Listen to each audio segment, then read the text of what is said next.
Day 15 of 75, and this is the lesson that separates people who pass interviews from people who don't. I'm going to show you a duplicate finder that times out, a nested loop crawling through 100,000 numbers, and then fix it with one line. 1. After today, every time your brain reaches for if X in list, a little alarm should go off, because that instinct is quietly costing you the optimal solution. Let's make the set your default weapon. Here's the brute force everyone writes first. To find duplicates, you loop I over the list, then loop J after it, and check if nums I equals nums J. 2 nested loops. At n equals 100,000. That's 10 billion comparisons. Your judge throws time limit exceeded, and you panic. The problem isn't your logic. The logic is correct. The problem is that checking have I seen this before by scanning the rest of the list is O, n, and you're doing it n times. That multiplication is the whole bug. So how does a set do membership in O1? Mental model.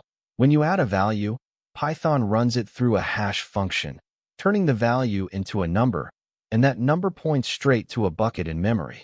Lookup doesn't scan. It jumps directly to the bucket and probes. No walking the collection.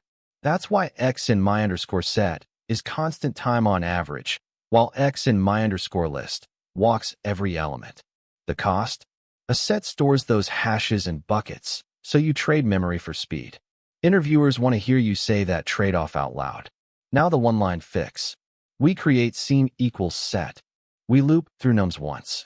If a number is already in scene, it's our duplicate, return it. Otherwise, scene.add number.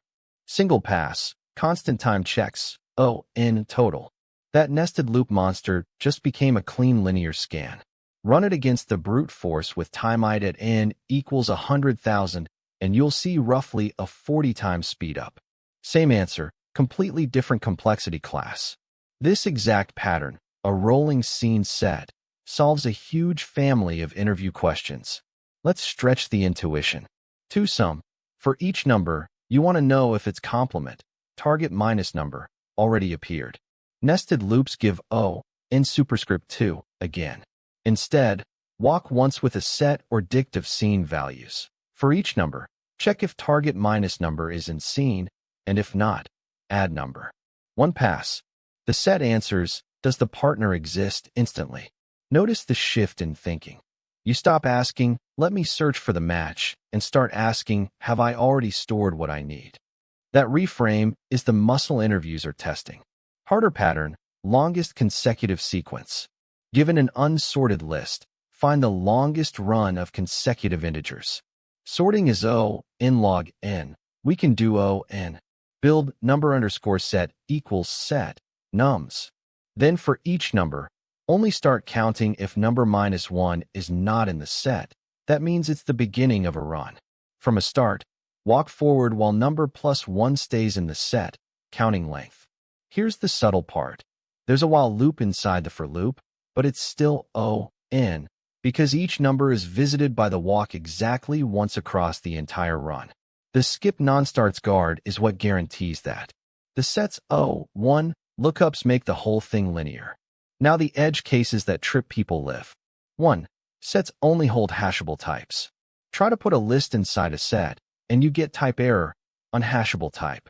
The fix is a frozen set or a tuple, which are immutable and hashable. That's how you store scene states in a BFS puzzle solver, a set of sets. 2. Never mutate a set while iterating it. Python raises runtime error mid-loop. Iterate over a copy or build a new set. 3. Empty input and all duplicates. Make sure your function returns sensibly instead of crashing on the first element. Day 15 done. The takeaway. The hash set is your O1 membership oracle. It collapses nested loop searches into single linear passes, and the price is memory, a trade-off you should always name. Master scene equals set, and you've unlocked two-sum, deduplication, and consecutive sequences with the same move. Subscribe for day 16, where we turn the set into a dictionary and start counting frequencies.